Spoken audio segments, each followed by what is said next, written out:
Hey friends, if you encounter this issue where Wi-Fi network is not showing up on Windows 11, then please watch this video. I will guide you through the process. So searching for the network here and you don't find it. First of all, turn the switch off and turn it again. If it still doesn't appear, the first question is, are other networks appearing? If other networks are appearing, then the adapter is good. If not, then press the Windows key and the R key together to open the run window. Type ncpa.cpl and hit enter. Check the status of the network adapter. If it has a cross symbol next to it, then right click on it and select enable. Right now you see disable because it is enabled, but if it was disabled you would have seen enable here. So make sure it is enabled. Now check it again. Does it appear?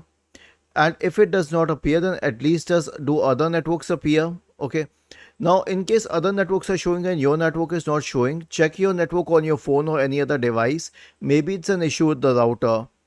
If that is also affirmed, then switch off the router and your computer and your modem, all three devices. Now switch on the modem only and wait till all the lights are stable. Then switch on the router, wait till all the lights are stable, and then switch on the computer. It's called power cycling the modem, router, and computer. If this doesn't help either, then you can contact your router manufacturer for support on this matter, because it wouldn't have anything to do with the computer in this case. Was this helpful? If yes, then please subscribe to the channel. If not, then let us know in the comment section of the video on how we could help you further. Thank you for watching this video and have a nice day.